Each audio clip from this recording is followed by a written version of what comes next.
Harikumar sir, നമസ്കാരം. നമസ്തേ. ചന്ദ്രന്റെ ദക്ഷിണ ധ്രുവത്തില് ജലം കണ്ടെത്തിയിരിക്കുകയാണ് ഇന്ത്യ. ചന്ദ്രയാൻ രണ്ടിന്റെ ഭാഗമായാണ് ഇത്തരത്തിലൊരു നേട്ടം കൈവരിക്കാനായിട്ട് ഇന്ത്യക്ക് സാധിച്ചത്. യഥാർത്ഥത്തിൽ എങ്ങനെയാണ് ഇങ്ങനെയൊരു നേട്ടം നേടാൻ ഇന്ത്യക്ക് സാധിച്ചത്? എന്ത് ടെക്നോളജിയാണ്, സാങ്കേതികതയാണ് ഇതിനായിട്ട് ഉപയോഗപ്പെടുത്തിയിട്ടുള്ളത്? ഭാവിയിലെ ചാന്ദ്ര പര്യവേക്ഷണത്തിനുള്ള ഏറ്റവും മൂല്യവത്തായിട്ടുള്ള ഒരു സ്ഥലത്താണ് ഇത്തരത്തിലുള്ളൊരു കാര്യം കണ്ടെത്താനായിട്ട് ഈ ചന്ദ്രയാൻ രണ്ടിന് പറ്റിയത്. എന്താണ് കൂടുതൽ വിശദാംശങ്ങൾ? ഇതിനെങ്ങനെയാണ് ഭാവിയിൽ ഉപയോഗപ്പെടുത്തുക ഇന്ത്യ? ഈ കഴിഞ്ഞ ദിവസം, അതായത് ഇതിപ്പം ഈ കണ്ടുപിടുത്തം ലോകം അറിഞ്ഞിട്ട് മൂന്നാമത്തെ ദിവസമായി. മലയാള മാധ്യമങ്ങളിലൊന്നും എന്തുകൊണ്ടോ ഈ വാർത്തയ്ക്ക് പ്രാധാന്യം കിട്ടിയില്ല. കാരണം വീണ വിജയന്റെയും അതുപോലെ തന്നെ എൻഫോഴ്സ്മെന്റ് ഡയറക്ടറിന്റെയും ഒക്കെ വാർത്തകൾക്കിടയിൽ ഈ വാർത്ത അതീവ പ്രാധാന്യമുള്ള ഒരു മനുഷ്യരാശിക്ക് ആകെ പ്രയോജനമുള്ള ഒരു വാർത്ത മുങ്ങിപ്പോയതായിട്ടാണ് എനിക്ക് തോന്നുന്നത്. ഇതൊരു ലോകത്തെ ശാസ്ത്രലോകത്ത് ഒരു നാഴികക്കല്ലാണ്, ഒരു പുതിയ യുഗം പിറക്കുകയാണ്. ചന്ദ്രനിലെ ദക്ഷിണ ധ്രുവത്തില് ഫൗസ്റ്റിയൻ ബേസിൻ എന്നറിയപ്പെടുന്ന പ്രദേശത്ത് അവിടെ ക്രേറ്ററുകൾ, പർവ്വതങ്ങളിലെ ക്കുള്ളിലെ വിടവുകൾ, ക്രേറ്ററുകൾക്കുള്ളിലായിട്ട് ചന്ദ്ര ഉപരിതലത്തിന് താഴെ വലിയ അളവിൽ ജലം ഐസിന്റെ രൂപത്തിൽ ശേഖരിച്ചിട്ടുണ്ട് എന്നുള്ളത് നമ്മുടെ ചന്ദ്രയാൻ 2 ആണ് ഈ കണ്ടുപിടുത്തം നടത്തിയിരിക്കുന്നത്. ഇത് ചന്ദ്രയാൻ 2ന്റെ dual frequency synthetic aperture radar ഉപയോഗിച്ചാണ് ഈ കണ്ടുപിടുത്തം സാധ്യമായിരിക്കുന്നത്. സിന്തറ്റിക് അപ്പർച്ചർ റഡാറുകൾ, അതായത് ഏത് സമയത്തും ഇരുട്ടായാലും അതുപോലെ തന്നെ വെളിച്ചമുണ്ടെങ്കിലും, കാർമേഘങ്ങൾ നിറഞ്ഞ അന്തരീക്ഷമാണെങ്കിലും പൊടിപടലങ്ങൾ നിറഞ്ഞ അന്തരീക്ഷമാണെങ്കിലും ഒക്കെ അത് പ്രവർത്തിക്കുന്ന ഒരു സംവിധാനമാണ് സിന്തറ്റിക് അപ്പർച്ചർ റഡാർ. അത് ചലിക്കുന്ന വസ്തുക്കളിൽ ഘടിപ്പിച്ചിരിക്കും. അതായത് ഇപ്പോൾ ഉപഗ്രഹങ്ങളിലാവാം, വിമാനങ്ങളിലാകാം, ഡ്രോണുകളിലാകാം. ഈ സിന്തറ്റിക് അപ്പർച്ചർ റഡാർ ഉപയോഗിച്ചാണ് ഇപ്പോൾ പലപ്പോഴും നമ്മുടെ ആധുനിക ഉപഗ്രഹങ്ങളൊക്കെ ഭൂമിയെ നിരീക്ഷിക്കുന്നത്. അതുപോലെ അത്തരം ഒരു റഡാർ ഉപയോഗിച്ചാണ് ഡുവൽ ഫ്രീക്വൻസി, പല ഫ്രീക്വൻസി ഉള്ള റേഡിയോ വേവ്സ് അത് പുറപ്പെടുവിക്കും. അങ്ങനെയുള്ള ഒരു ഡുവൽ ഫ്രീക്വൻസി സിന്തറ്റിക് അപ്പർച്ചർ റഡാറാണ് ചന്ദ്രയാൻ 2ലുള്ള. അത് അത്യന്താധുനികമായ ഒരു റഡാറാണ്. ആ റഡാറിന്റെ ആ സാങ്കേതിക വിദ്യയുടെ വിജയമായിട്ടാണ് ഞാൻ ഇതിനെ കണക്കാക്കുന്നത്. ഇതിന്റെ ഒരു പ്രത്യേകത എന്ന് പറയുന്നത്, ഇവിടെ ചന്ദ്രന്റെ ഉപരിതലത്തിൽ താഴെ അത് റിക്കവർ ചെയ്യാവുന്ന, അതായത് ഖനനം ചെയ്തെടുക്കാൻ പറ്റുന്ന പാകത്തിൽ ജലം ഉണ്ട് എന്നുള്ള ഒരു അറിവ്, അത് ലോക ചരിത്രത്തെ തന്നെ മാറ്റിമറിക്കും. കാരണം ഈ ജലം വിഘടിപ്പിച്ചിട്ട് ഓക്സിജനും ഹൈഡ്രജനും ആയിട്ട് മാറ്റിയെടുത്തു കഴിഞ്ഞാൽ പല പ്രയോജനങ്ങളുണ്ട്. ഇത് കുടിവെള്ളം മാത്രമായിട്ടല്ല ഉപയോഗിക്കാൻ പോകുന്നത്. ചന്ദ്രന്റെ ഉപരിതലത്തിന് താഴെയുള്ള ജലം അത് പുറത്തെടുത്ത് അത് ഒരു ഭാഗം കുടിവെള്ളമായി ഉപയോഗിക്കും, മറുഭാഗം വിഘടിപ്പിച്ചിട്ട് അതിൽ നിന്നും ഓക്സിജനും ഹൈഡ്രജനും ഉണ്ടാക്കും. ആ ഓക്സിജൻ അവിടെ താമസിക്കുന്ന ആൾക്കാർക്ക് ശ്വസിക്കാൻ ഉപയോഗിക്കാം. ആ ഹൈഡ്രജൻ അതൊരു ഇന്ധനമാണ്. ആ ഹൈഡ്രജൻ ഉപയോഗിച്ച് റോക്കറ്റുകൾ വിക്ഷേപിക്കാം. അതായത് ഭൂമിയിൽ നിന്നും ചന്ദ്രനിലേക്ക് ഒരു സംഘം എത്തുകയും അവിടെ ചന്ദ്രനിൽ മനുഷ്യന്റെ ഒരു കോളനി സ്ഥാപിക്കുകയും ചെയ്താൽ അവിടെ താമസിക്കുന്ന ആൾക്കാരെ സംബന്ധിച്ചിടത്തോളം അവരുടെ കുടിവെള്ളം, ശ്വസിക്കാനുള്ള ഓക്സിജൻ, അവരുടെ വാഹനത്തിന്റെ ഇന്ധനം, ഇതെല്ലാം തന്നെ ഈ വെള്ളത്തിൽ നിന്നായിരിക്കും കണ്ടെത്തുക. അതാണ് ഇത് ഒരു മൾട്ടി ഡയമെൻഷനലായിട്ടുള്ള ഒരു കണ്ടുപിടുത്തമാണ്. ഇത് ആദ്യമായിട്ട് ഇങ്ങനെ ഒരു ചന്ദ്ര ഉപരിതലത്തിന് താഴെ ജലം ഉണ്ടായിരിക്കും എന്നൊക്കെയുള്ള സൂചനകൾ പല പര്യവേഷണ സംഘങ്ങളും പല രാജ്യങ്ങളുടെ ഉപഗ്രഹങ്ങളിലും ഒക്കെ നൽകിയിട്ടുണ്ട്. പക്ഷെ ഇത് വളരെ കൃത്യമായിട്ട് ഇന്ന ലൊക്കേഷനിൽ ഇതിൻ്റെ ഒരു ഏകദേശ ക്വാണ്ടിറ്റി പോലും ഇന്ത്യക്ക് അറിയാം. എന്തുമാത്രം ജലം അവിടെ ഉണ്ട്, ആ ജലം, അതിനെക്കുറിച്ചുള്ള ഒരുപാട് വ്യക്തമായിട്ടുള്ള തെളിവുകൾ നമ്മളുടെ കയ്യിൽ ലഭിച്ചിരിക്കുന്നു. ഇതാണ് ഈ ഒരു കണ്ടുപിടുത്തത്തിൻ്റെ ഒരു മഹത്വം, അതിൻ്റെ പ്രത്യേകത.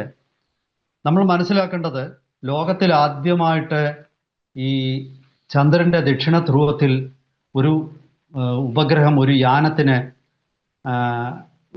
ഒരു ലാൻഡറിന് ലാൻഡ് ചെയ്യാൻ പറ്റുന്നത് ഇന്ത്യക്ക് മാത്രമായിരുന്നു. അത് ലോകത്തിൽ ആദ്യമായിട്ട് ചെയ്ത ഇന്ത്യയാണ്. അപ്പോൾ നമ്മുടെ സാങ്കേതിക വിദ്യയുടെ, നമ്മുടെ ഗോളാന്തര യാത്രയുടെ ഒരു മേഖലയിൽ ഇന്ത്യയുടെ നേട്ടങ്ങളുടെ ഏറ്റവും വലിയ ഉദാഹരണമാണ് ഈ ചന്ദ്രന്റെ ദക്ഷിണ ധ്രുവത്തിൽ നമുക്ക് ലാൻഡ് ചെയ്യാൻ പറ്റിയത്. അത് മാത്രമല്ല, ലാൻഡ് ചെയ്തു എന്നുള്ളത് മാത്രമല്ല, അവിടുന്നുള്ള ഇൻഫർമേഷൻ കളക്ട് ചെയ്തു എന്ന് മാത്രമല്ല, 2019 ആണ് ഈ മിഷൻ നമ്മൾ അയക്കുന്നത്. 2019 ആ ചന്ദ്രയാൻ 2 ഇന്നും പ്രവർത്തിച്ചുകൊണ്ടിരിക്കുകയാണ്.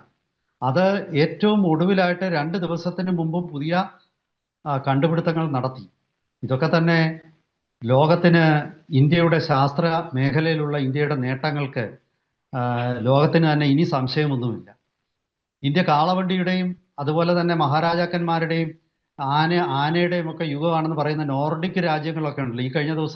ഈ കഴിഞ്ഞ ദിവസങ്ങളിൽ പ്രധാനമന്ത്രി നോർവേയിൽ പോയപ്പം പ്രധാനമന്ത്രി ഒരു പാമ്പാട്ടിയായിട്ട് ചിത്രീകരിച്ചുകൊണ്ടുള്ള ചില കാർട്ടൂണുകളൊക്കെ നോർവേയിലെ പത്രങ്ങൾ പുറപ്പെടുവിച്ചിരുന്നു.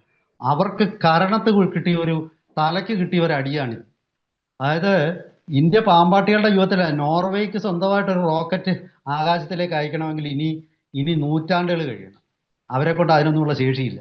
വെളുത്ത തൊലി എന്ന് പറയുന്നത് ബുദ്ധിയുടെ ഒരു ഉദാഹരണം, ഒരു പ്രതീകമോ അല്ലെങ്കിൽ ബുദ്ധിയുടെ ഒരു തെളിവോ അല്ല. അതാണ് ഇത്തരം പരീക്ഷണങ്ങളിലൂടെ ഇന്ത്യ തെളിയിക്കുന്നത്.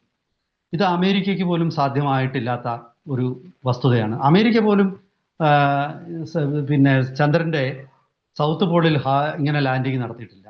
ഇതുപോലെ ഉള്ള കണ്ടുപിടുത്തങ്ങൾ ഇന്ത്യ ഏറ്റവും കുറഞ്ഞ ചെലവിലാണ് ഇന്ത്യ നടത്തുന്നതെന്നാണ് അതിൻ്റെ മറ്റൊരു പ്രത്യേകത. ഒരു ഹോളിവുഡ് മൂവിയുടെ ചെലവാണ് പലപ്പോഴും ഇന്ത്യയുടെ സ്പേസ് മിഷൻസിനുള്ളത്.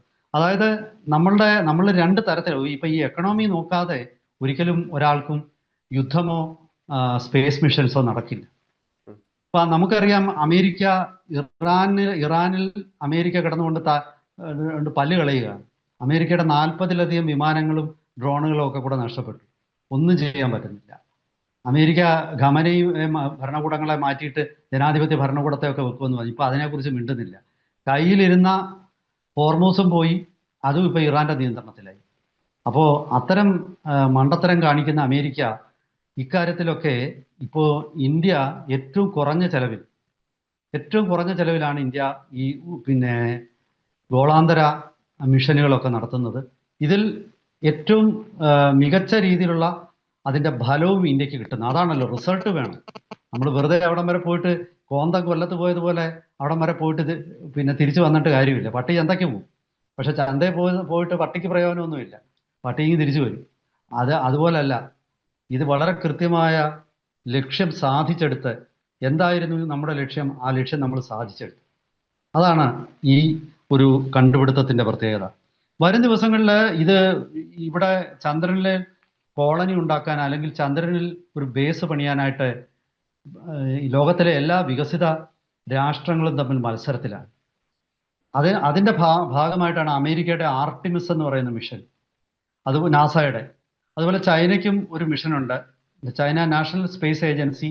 2035 അവിടെ ഹ്യൂമൻ ലാൻഡിങ് നടത്തുമെന്നാണ്.